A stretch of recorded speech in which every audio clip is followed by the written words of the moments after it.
Benvenute e benvenuti, io sono Sabatina Napolitano. Oggi avremo un dibattito con una nota scrittrice, poetessa, giornalista, candidata al premio Strega. Ora tento di invitarla.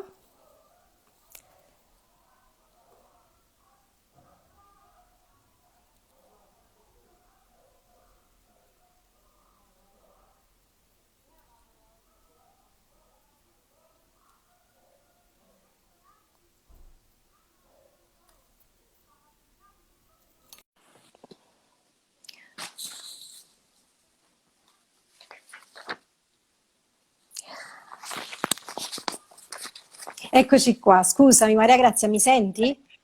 Sì, sì. Tu? Ok, sì, ma sono molto emozionata perché è da anni che volevo incontrarti.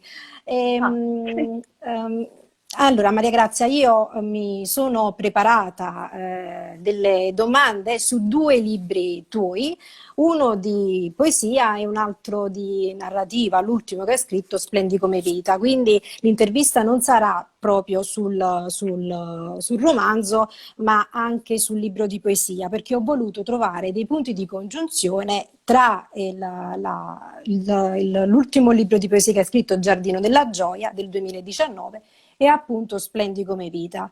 Non so se questa cosa la trovi va comunque. benissimo. No, anche perché ho visto nel tuo sito che ci sono numerose interviste che hai rilasciato ultimamente e quindi c'è anche un'intervista della Centovalli, ci sono comunque varie interviste, io le ho guardate tutte in questi giorni, le ho studiate tutte, quindi volevo comunque parlare di qualcosa che fosse più intimo anche a me e te, perché comunque tu sei una grandissima poetessa, io ti apprezzo e ti stimo soprattutto e anche per la poesia.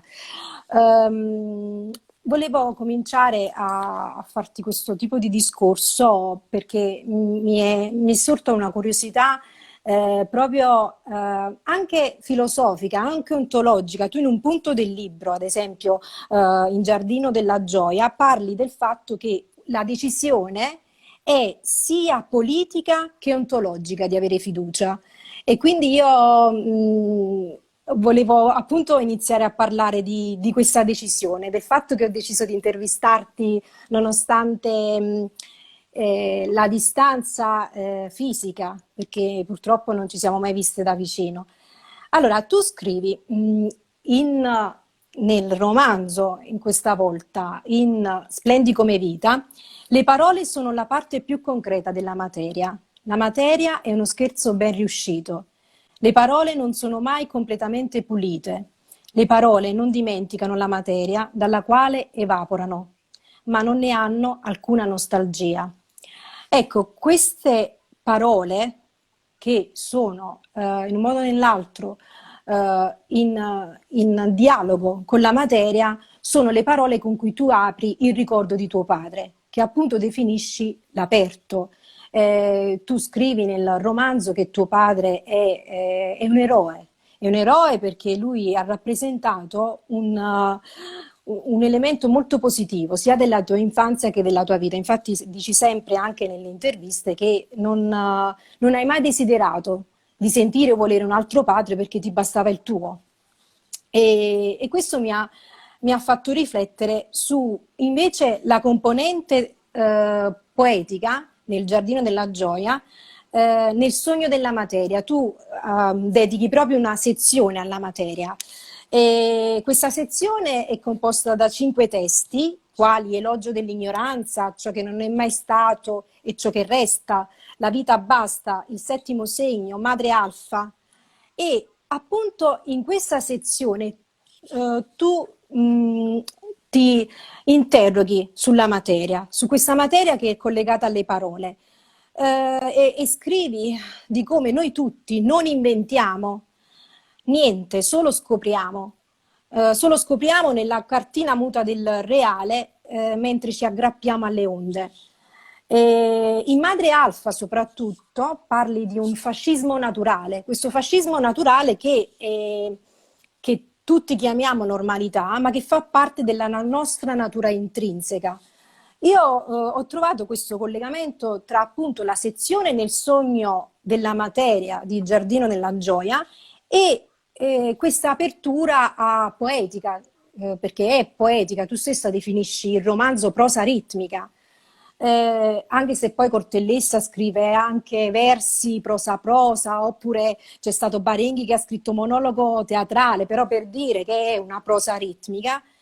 E volevo sapere com'è possibile questo collegamento che esiste tra la riflessione della materia e che cos'è la materia? Allora, intanto grazie per l'invito, grazie per questo studio che evidentemente hai fatto in questi giorni.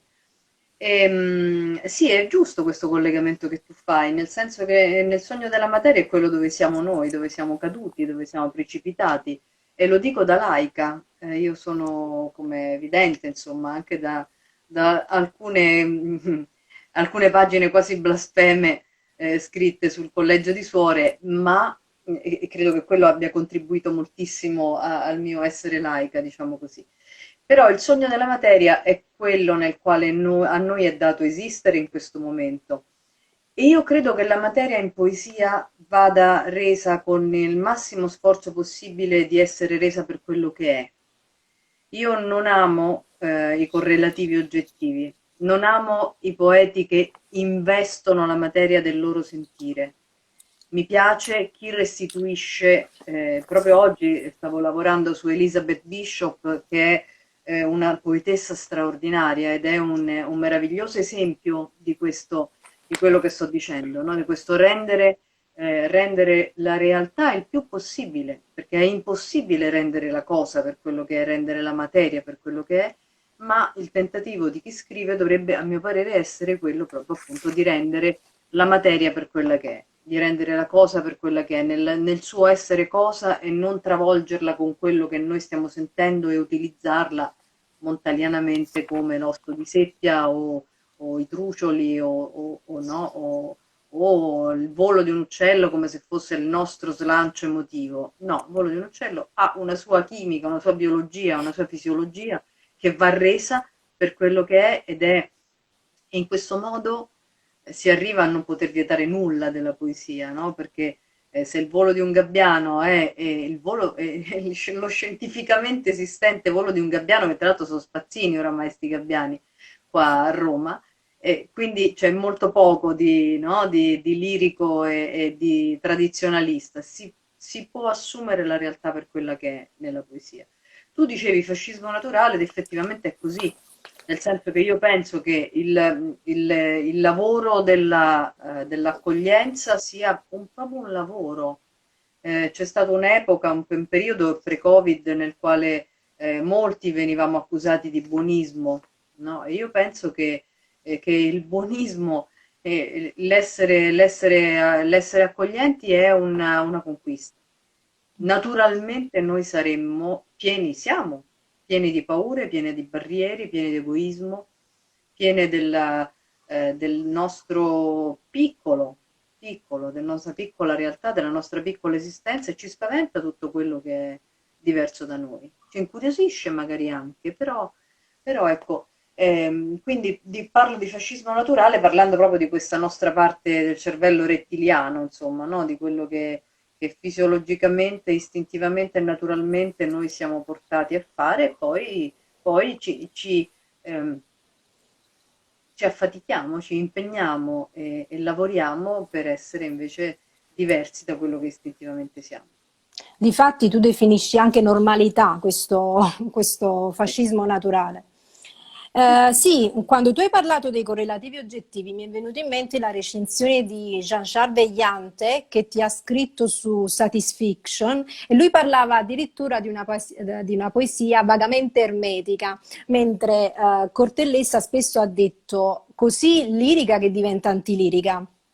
Il fatto che appunto la materia non è quantificabile con il correlativo, perché come scrive Jean-Charles Veillante è superato di molto Montale al giorno d'oggi, quindi tu affermi e sottolinei il fatto che la poesia deve essere contemporanea E la poesia è giusto che parli del mondo fuori, dei temi civili, perché altrimenti il messaggio vero della poesia si perde. Per esempio, questo divago, però una volta che ci sono ne approfitto di parlare con te. Cortellessa ha scritto che Splendi come vita è una pietra d'angolo un po' come lo è anche il lavoro di un'altra poetessa più o meno della tua generazione, Anedda. Però sebbene Anedda sia accademica, tu hai sempre rivelato e detto che la poesia deve vincere questi limiti dell'accademismo, deve vincere le accademie e deve effettivamente andare nelle scuole, andare nei carceri e quindi il fatto di essere pietra d'angolo o pietra filosofale, che magari a cui si riferiva il pensiero di Cortellessa, secondo me sta proprio in questo, nel liberare la forma poetica anche stilisticamente in altri generi. E per questo io ho apprezzato tantissimo questo tuo romanzo, non solo per il contenuto emotivo, ma anche per il contenuto stilistico. Prosa ritmica però è stato anche un percorso ontologico alla scoperta della presenza, del puro esistere, tu lo chiami del puro esistere, che è effettivamente una risposta alla materia, al segno, al mistero, alla radice del male, a domandarsi che cos'è il male. Il fatto quindi che hai potuto fare chiarezza su due momenti di vita, la gioia e la vita stessa, proprio la vita come concetto. Splendi come vita. Cortellessa parlava di un astro, di una stella che è nata, ma tu in realtà sei nata molti anni fa e sei nata già potente come voce. Io ho letto le prime raccolte, erano già potenti, una voce molto potente. E questo ti caratterizza e mi impressiona molto, veramente. Quindi il fatto è la vita è anche intessuta di male, è anche intessuta del fascismo naturale, è anche intessuta dei segni negativi che sono diversi dal male di vivere di cui parlava Montale, ma sono dei mali proprio che si affrontano nel mondo, nel vero vivere, nel puro esistere. Il fatto è questo, per esempio, Maria Grazia, io ultimamente ho letto Kermode e lui parla cioè, c'è tutto, anche nell'introduzione viene detto, oggi c'è tutto un sensazionalismo di fondo, tutto è legato a un sensazionalismo, escono i libri nuovi, sensazionalismo, esce una nuova raccolta, emozioni, il tuo invece è autentico, è veramente emozionante. E, in questa definizione di gioia e vita, tu dici che la gioia deve essere qualcosa di vissuto frontalmente. Questa è la vera radice della gioia. Mentre la vita è qualcosa che esce dalle sedi istituzionalizzate e si muove verso il mistero delle menti.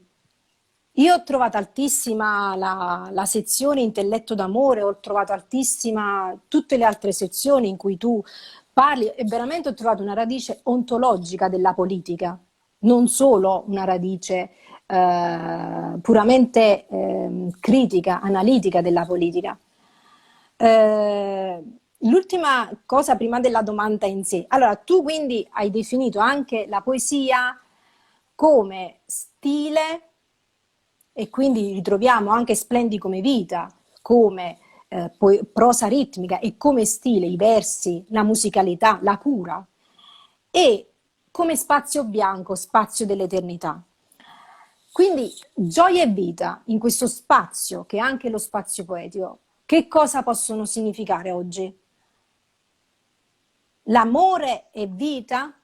Che cos'è l'amore in questo eh, sistema di elementi?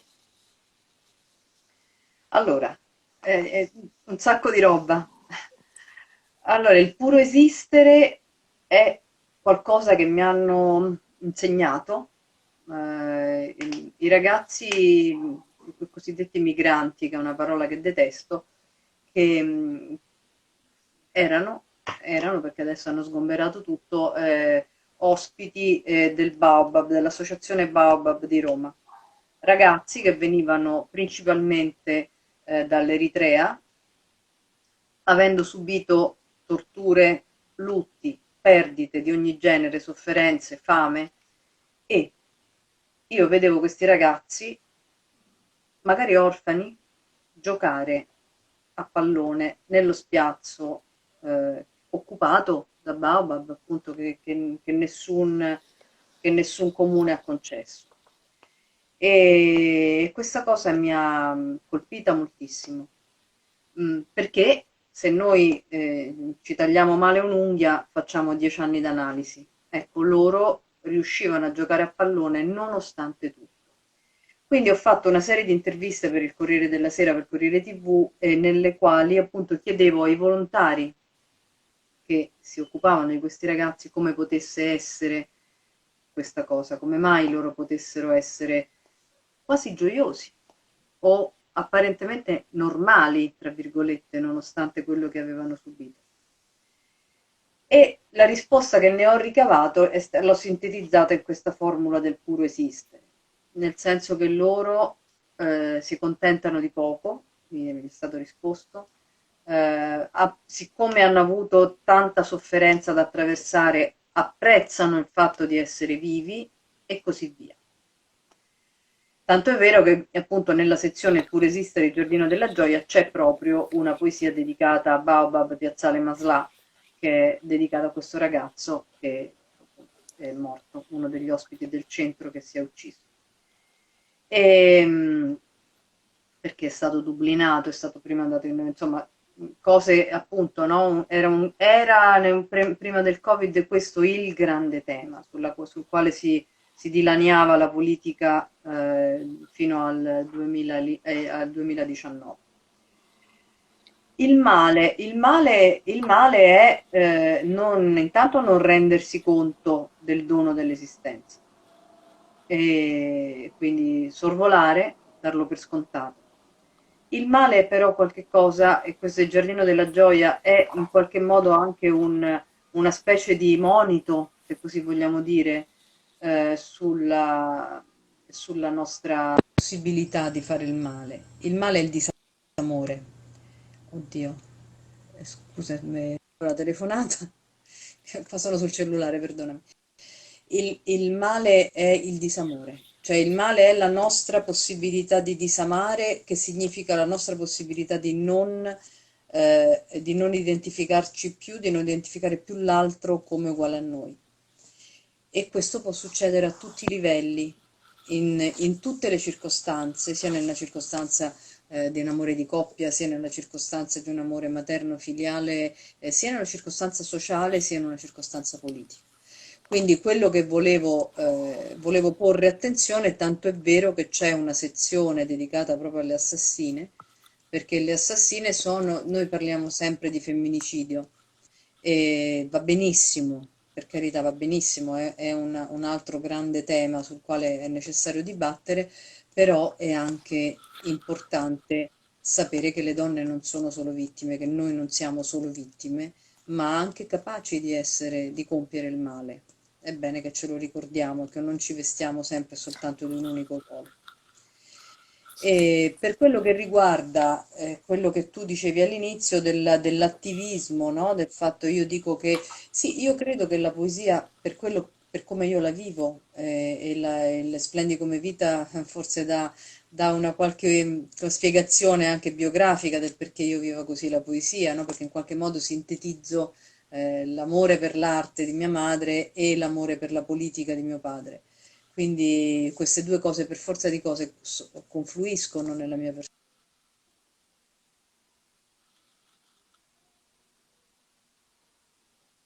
Non ti sento? Non ti sento? No, non lo so che cosa sta accadendo.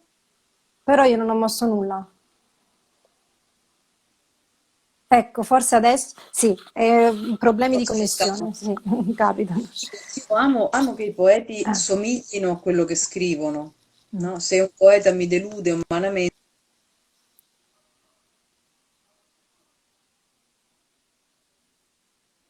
Ci sono dei problemi di connessione.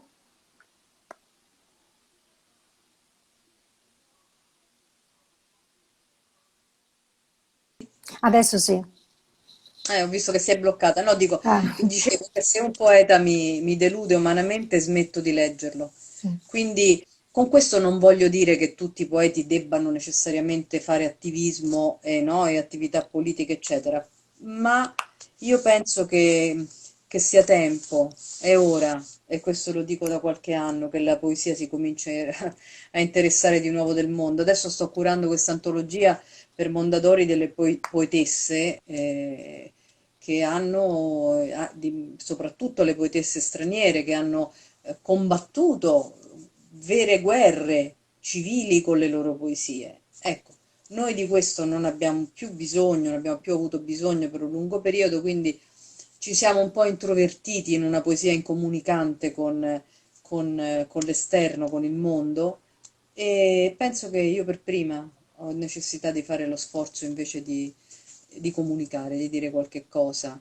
non con questo banalizzando o ideologizzando la scrittura, ma cercando di essere chiara, trasparente e possibilmente parlando di cose che riguardano chi legge.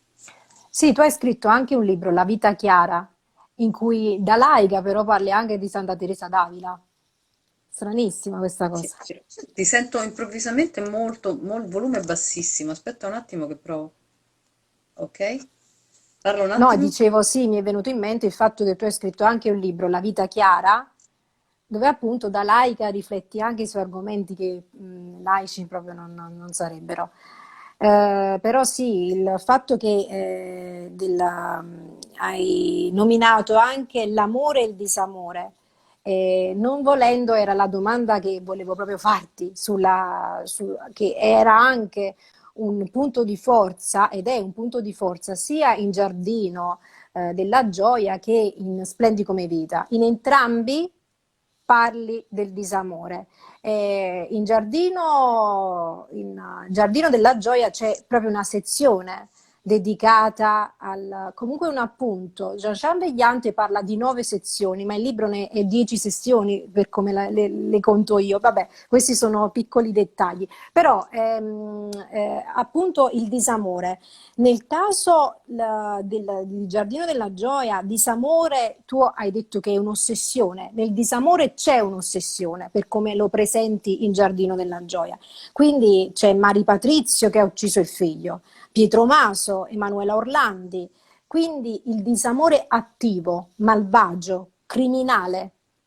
Invece poi può esistere un disamore sia ontologico che psichico, che è quello che subiamo in un abbandono. Io, piccolo spoiler, non c'entra niente, Maria Grazia, ma lo dico per coerenza. Io ho scritto un romanzo dove ho parlato anche degli orfani, quindi questa cosa dell'abbandono mi ha molto sempre legata a questo tema perché non lo so perché c'è sempre un gap emotivo dentro di noi, c'è sempre una mancanza che sia ontologica, che sia il seme della contemplazione, quindi che sia artistica, ma c'è sempre quella mancanza, quella mancanza sia di maternità che di paternità in ognuno di noi, che è quello che vorremmo raggiungere per gli altri, è psichica. Quindi io ho un affezionamento verso questi bambini orfani, ho sempre avuto, o ragazzi orfani, ho sempre avuto da ragazza, quindi ho scritto anche nel mio romanzo parti di queste visioni anche in orfanotrofi. Questo per chiarire, perché altrimenti un domani dice vabbè, ma non si sapeva niente.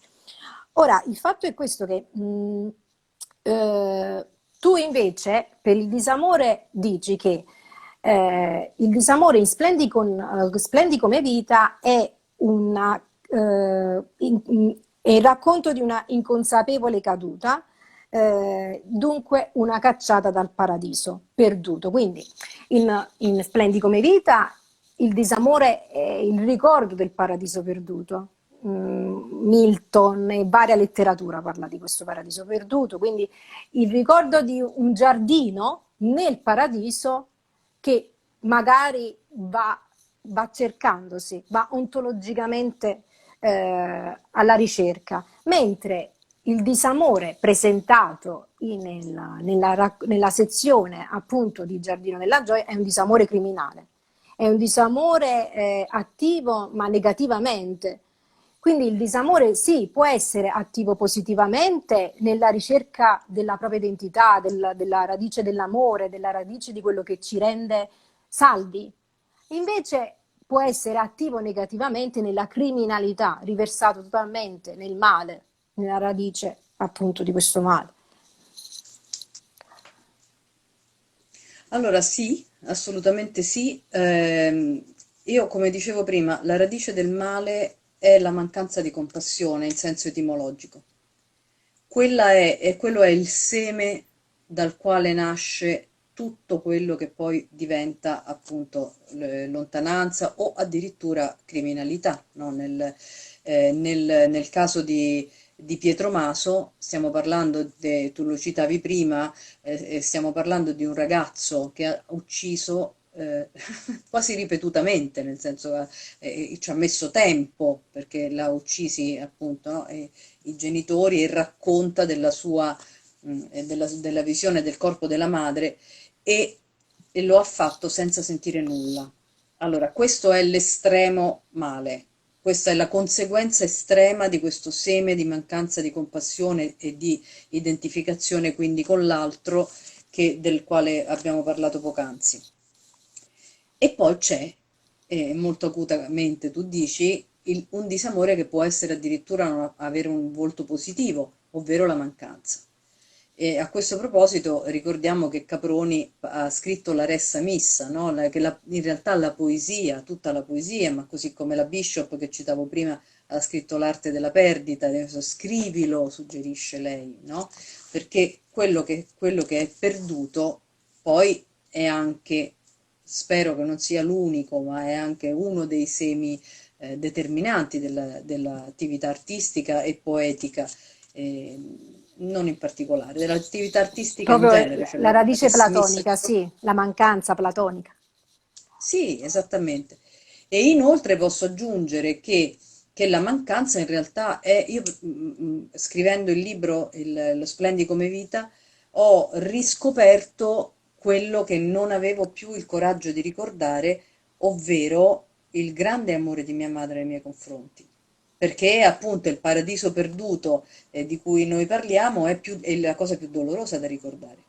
È più facile ricordare i momenti di rabbia oppure l'insignificanza, ma ricordare il legame, quando quel legame per ragioni biologiche, diciamo così, non può più essere, la cosa più dolorosa in assoluto. Tanto è vero che io ho chiuso questo libro, probabilmente ho aperto questo libro mossa dalla mancanza della quale parliamo e ho chiuso questo libro con una acuta mancanza, che poi ovviamente si è stemperata nel vivere, no? Nel puro esistere e nell'esistere tra l'altro in questa estate in cui ho fatto credo 50 viaggi, quindi piena, piena, piena, perché ho detto sì perché mi mancavano gli altri, quindi ho detto sì a tutto ed è stata un'estate meravigliosa in cui ho visto finalmente da vicino di nuovo tante persone e mi sono proprio fatto un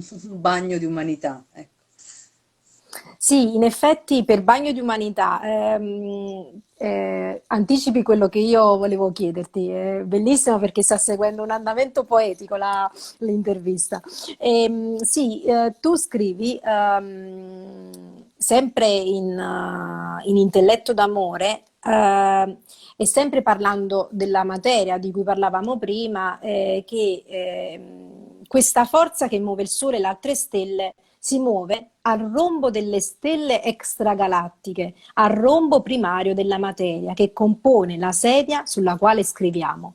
E in un eccesso anche non lirico, ma proprio sentimentale, in un eccesso del sentire, perché è questo che hai comunicato, il sentire. In un eccesso del sentire tu appunto scrivi ehm, eh, mm, hai degli elementi di grande intensità, di forte intensità, che vengono sviscerati anche sì in Splendi come vita. Insieme Splendi come vita però e tanti sentimenti, e soprattutto la rabbia e un pamphlet anche sui sentimenti. sui sentimenti e sulle nature di una donna, sulle nature umane di una donna. Secondo me è un romanzo veramente straordinario. Tu parli sempre in Intelletto d'amore anche di che cosa può essere l'amore nelle altre culture, parli di altre lingue, come possiamo dire i sentimenti in altre lingue, c'è anche tanta tenerezza. Tu dici che ideogramma giapponese di amore è appunto un cuore colmo di pena. Questo mi ha fatto pensare quando tu mi hai detto io ho scritto questo libro e poi ho sentito una mancanza di mia madre intollerabile quasi. E il fatto è questo, che l'amore è un cuore colmo di pena. Senza pena non c'è amore, però l'amore diviene anche quel sentire che è il rombo primario della materia. In questo sentire, secondo te come potrebbero innestarsi i misteri, i veri misteri della vita, quali per esempio i segni, quali per esempio gli accadimenti, quali per esempio il destino, come potrebbero essere interpretati in un puro esistere? L'amore basta a questo? La vita basta a L'amore questo? basta, dice. La domanda è se l'amore basta. Se l'amore basta e anche se il sentire basta. Allora, ecco, io sono perfettamente d'accordo con la versione giapponese, no? Non a caso ho scritto un testo su questo che è appunto, sì, l'ideogramma giapponese d'amore è uno stomaco troppo pieno e un piede che fatica a camminare. Eh? E poi c'è appunto il segno di cuore, di amicizia, di amore, di legame. Ed è quello esattamente quello che stai dicendo tu, nel senso è un'eccedenza, è un'incontenibilità no, di sentimento che sicuramente strappa il velo che normalmente copre la realtà. Quindi sicuramente l'amore ci avvicina al mistero, ma il primo mistero al quale ci avvicina è quello che sta dentro di noi, nel senso che noi siamo, eh, per fortuna anche, completamente sconosciuti a noi stessi, nel senso che noi possiamo tracciare una griglia di interpretazione della nostra persona, a parte che io, beh, a pensare a me stessa mi annoia a morte, ma comunque sia più o meno, posso dire come reagisco alle cose, posso dire che tipo di persona sono, però è anche vero che noi siamo un impasto e un puzzle di personalità e di possibilità di reazione per mille motivi, per mille variabili. Ecco, io penso che l'amore apra veramente squarci il velo su di noi e quindi il nostro sguardo nei confronti della realtà diventa più limpido, diventa più capace di vedere. Se tu sei, come dire, soggetto d'amore, sei vedente. Il soggetto d'amore è vedente, io di questo sono abbastanza convinta. Mm. Per quello che riguarda l'intelletto d'amore, no? Quello, parlavi della sedia sulle molecole, della sedia sulla quale sediamo, è, è così, nel senso che io penso che la poesia sia un tramite di un canto siderale, di un canto totale, di un canto cosmico, che poi è lo stesso molecolare che, come dire, pertiene alla materia. Torniamo al discorso iniziale della materia. Il canto che pertiene alla materia è il canto che canta la poesia, cercando di rendere l'essenza di questa materia e di descrivere, per quello torniamo a dire, sono del tutto contraria ai correlativi oggettivi. Ecco. Quindi Sì. sicuramente appunto riusciamo a sapere delle cose del mondo scrivendo anche, che è una forma d'amore, no? Quello che Dante, l'intelletto d'amore dantesco, è questa esortazione, o meglio, io la intendo come esortazione, lui era una descrizione di queste benedette donne che avete intelletto d'amore, ovvero che riuscite ad attraversare il mondo alla doppia luce dell'intelligenza appunto, e del sentire. Sì, in effetti tu scrivi la poesia è anarchica. Io Ho fatto veramente, non una specie di griglia, però le cose che avevo dato mandarti erano talmente tante che veramente mi sono segnata solo degli appunti. Ad esempio, adesso mi è venuto in mente quando tu dici un modo per squarciare il sentire, per vedere, è a utilizzare lo strumento poetico. Tu hai una fede enorme nella poesia. Io lo riesco a percepire, una cosa che per esempio io non ho, io non credo nella poesia. Pur vivendo nella poesia e respirando un certo uomo dei miei maestri, non credo nella poesia come strumento, credo che la poesia non serva a nulla. Fortunatamente però la poesia non può Ma cambiare nulla. anch'io penso che non serva a nulla la poesia, eh? Non serve Eh. assolutamente a niente. È un esercizio privato che diventa un esercizio di comprensione, serve a comprendere la realtà quindi non serve a nulla, nel senso che serve a tutto, serve alla cosa più profonda, ma non è la poesia, la cosa che serve di più della poesia è il silenzio, è la possibilità di leggere la parte di silenzio che c'è nella poesia. Le parole sono allusioni, le parole della poesia sono allusioni, non sono descrizioni, quindi serve in questo senso. Sì, in effetti tu scrivi proprio in Intelletto d'amore, la poesia è anarchica, risponde a leggi solo proprie, non può e non deve piegarsi a nient'altro che se stessa. Questo riprende un po' Celan, però effettivamente la poesia come genere è un genere molto libero rispetto alle altre arti che sono prettamente più tecniche. Tu hai fatto riferimento al fatto che tua madre ti ha fatto scoprire la poesia e grazie ai sentimenti di tua mamma che tu sei nata poeta, che tu hai sentito la poesia. Sì, nel senso che lei era una professoressa di lettere e mi ha preparata, lei amava molto la poesia e mi ha preparata alla seconda elementare, ha fatto la primina e fondamentalmente con le poesie.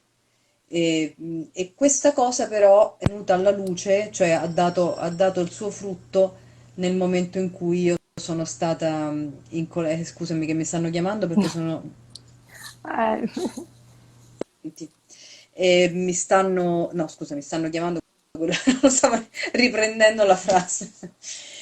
Ha dato il suo frutto quando stavo nel collegio, cioè quando mi sono trovata in una situazione di prigionia e quindi nella prigionia è cominciato questo canto di cui parlavamo prima, la cui unica utilità è quella di appunto dare un'interpretazione della realtà e lanciare un- una parte di realtà a immergersi nel fuori, ecco, una parte della propria realtà a immergersi nel fuori. sì, in un mistero che alla fine è una ricerca della radice, ripetiamo, ontologica, perché tu descrivi sia in Splendi come vita che nel Giardino della Gioia la natura del male, in sé il fatto di cronaca, quindi il male anche subito, perché tu hai subito un male gratuito. Quindi chiunque sarebbe stato arrabbiato a vita. Invece tu hai trasformato questa radice del male in competenza, cultura, educazione. Quindi in questa ricerca del superamento di un male subito gratuitamente perché tu non avevi deciso di subire quel genere di male, che invece è diventato il tuo mezzo di salvezza, alla fine è diventata la tua salvezza, c'è tutta una semiotica, c'è tutta una simbologia che non sono i correlativi oggettivi, ma sono tu studi la natura dei segni. Io ho trovato questa caratteristica fondamentale nello stile, sia in Splendi come vita che in Giardino della Gioia. Studi i segni delle masse, delle moltitudini, della semiotica poetica. E tu affermi anche che il male ha una natura casuale. Quindi il male, ontologicamente, ha una natura casuale. Niente è ordinato. Il mistero non ha un ordine. Quindi se noi usciamo e troviamo dei segni, quei segni sono transeunti, non hanno niente di quello spazio bianco eterno che invece tu immortalizzi ed eternizzi nel verso. Questo è importante come riflessione, soprattutto nella società della velocità alla quale noi siamo sottoposti. È così. Ma c'è proprio scritto a un certo punto verso la fine di Splendi come vita, c'è scritto che siamo, che flottiamo affascinati nel mistero e il mistero è anche questa parte di male. Tu dici io ho subito del male, ma io ho subito anche tanto del bene, nel senso che ho subito quello che subiscono tutte le vite, chi più chi meno, insomma. Mm, ma l'ho subito casualmente, come tutti, nel senso che non ho fatto niente per essere abbandonata, sicuramente non a 8 mesi, però è successo. Però è successo e fino a un certo tempo ho cercato un filo negli accadimenti, no? Non della mia vita, ma delle vite in genere, no? Mi sembrava che ci fosse appunto un destino, delle trame, qualche cosa che andava compreso. Adesso penso di no. Penso semplicemente che esiste il caso e, e che questo caso in questo momento ci sta dando il dono di essere appunto qui in una situazione di grande privilegio che è quella di poter parlare delle cose che ci piacciono e eccetera, eccetera, eccetera. E non dimentichiamoci mai, appunto, questo veramente è per me un pensiero cardinale. Cioè, non dimentichiamoci mai che il fatto che noi siamo vivi e in salute è una cosa impagabile. Sì, in effetti ci sono varie vite, ci sono anche vite di poeti che effettivamente non si spendono per il mondo. Io vorrei avere la possibilità di fare tante di quelle cose, ma al momento non essendo affermata, ho le mani proprio del tutto bloccate.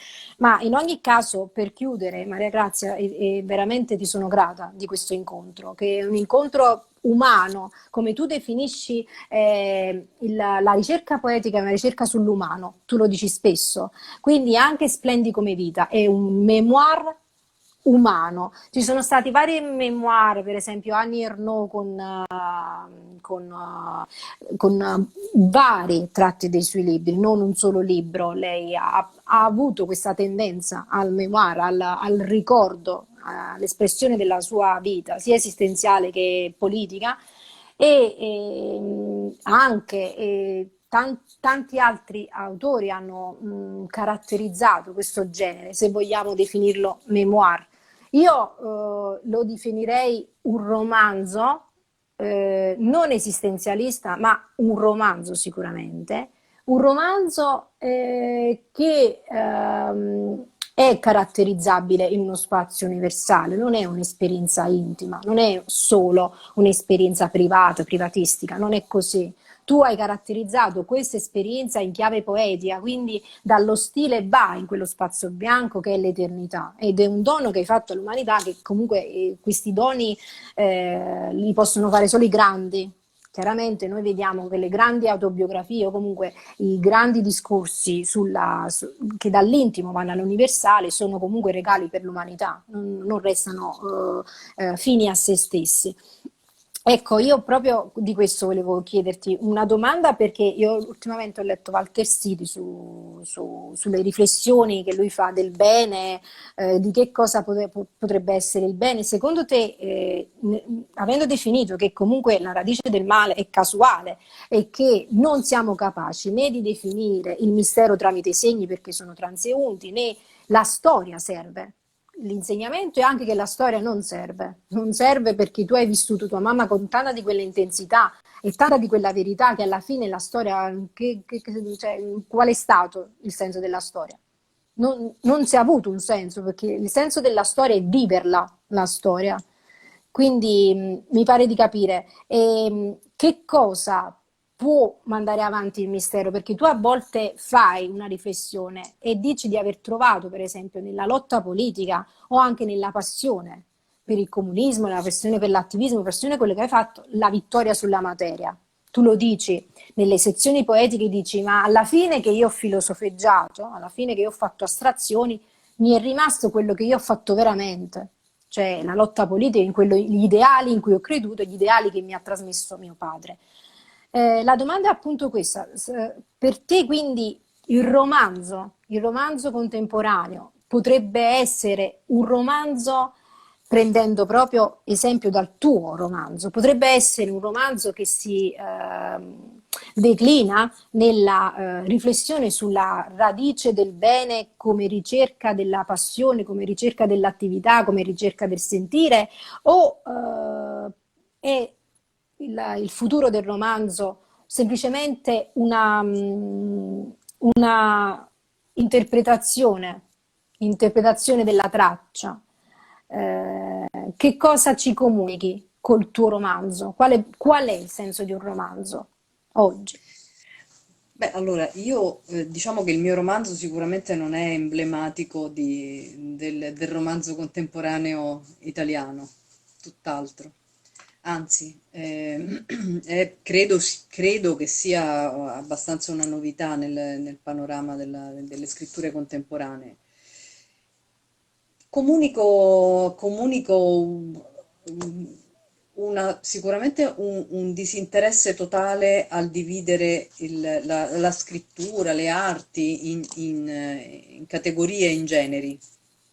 Mi piace molto mescolare, tanto è vero che ci sono anche dei disegni, ci sono dentro il Sì, libro. Quindi c'è prosa, poesia una parte di facciamolo disegno. vedere. Sì, Ci sono pezzi di giornale, insomma, sì. è composto, è Fotografie. diverso. Io penso che il romanzo è stato e sta essendo di moda, insomma, l'autentico, no? L'autofiction, quindi il parzialmente autentico. È uscito questo saggio di Siti contro l'impegno che contraddice completamente quello che io vado dicendo, non è che ce l'aveva con me in particolare, però insomma, casomai, insomma, ma io penso che in realtà ci sia un equivoco, nel senso che si dà per scontata una premessa che è sbagliata, ovvero che chi scrive poesia civile, scrittura civile, poesia scrittura impegnata, tutte queste cose, scrive male, scrive in maniera superficiale oppure ideologica oppure esclusivamente comunicativa. Io ho una, questa cosa non è vera e per di più io ho una grande fiducia invece nella possibilità di comunicare anche cose complesse in maniera chiara. Quindi non è affatto scontato che appunto la scrittura civile sia una scrittura per forza banale, ma per niente. E Pasolini, peraltro grande maestro, insegna questa cosa molto bene. Ha scritto, cioè, Pianto della scavatrice è un testo che io rileggo in alcuni momenti, che è tanto, che è poesia, che è analisi sociale, che è non prosa, però insomma potrebbe avere anche un andamento prosastico e una descrizione topografica della città, della periferia romana, insomma che stava essendo invasa appunto dalla pretesa di decoro, che poi guarda caso la parola decoro è stata proprio la parola usata per il decoro urbano, è stata proprio la parola usata per sgomberare Baobab, no? Per sgomberare questa realtà di accoglienza dei migranti, quindi altro che ci vedeva lunghissimo attraverso la poesia. Quindi ecco, io penso questo, che questo è sarà, boh, poi ciascuno scrive come vuole ovviamente, io lungi da me l'idea di dare ricette e detesto chi dà ricette su come bisogna scrivere, cosa bisogna evitare, cosa bisogna invece in quale filone, quale strada bisogna battere. Ognuno fa, se è uno scrittore vero, fa davvero, fonda uno stile, scrive come vuole, scrive come sente di volere, di desiderare, però è chiaro che richiede un enorme lavoro, impegno, sacrificio, volontà, gioia, la gioia di scrivere, scrive da Cimborska, no? Ecco. Sì, io ho letto Questo. anche l'editoriale che tu hai fatto su Sette Corriere, ne sono usciti tanti, però io ho letto l'editoriale dove appunto parli di questa forma anche della poesia dell'uscire fuori. Comunque, se posso esprimere la mia umile opinione, io credo che il tuo romanzo sia fondante. Credo che sia una forma intellettuale della concezione del romanzo contemporaneo, che non va assolutamente presa sotto gamba. E quindi non è solo l'autentico, è anche la forma, lo stile, la caratteristica. Quindi sì, anch'io sono convinta delle parole che ha utilizzato Cortellessa, che è un libro che fonda. È un libro che fonda ed è una pietra d'angolo, una pietra filosofale. Maria Grazia, io ti ringrazio per questa intervista. Non posso dilungarmi perché Instagram chiude le interviste dopo un'ora. Ho tentato anche di fare un'introduzione molto breve. Sono veramente felice di questo incontro e che abbiamo parlato anche del libro di poesia, non solo di Splendi come vita. Grazie a te, Ciao, è buona stata serata. un'ora molto interessante. Poi spero di riuscirti a vedere di persona, di riuscire a venire a qualche tuo reading o a qualche lettura. Grazie, grazie anche a chi ci ha ascoltato, grazie Sì, al tuo adesso impegno. condividerò l'intervista sia su Instagram che su Facebook, quindi la guarderanno anche lì poi. Grazie mille di Buona nuovo. serata, ciao. Ciao, ciao.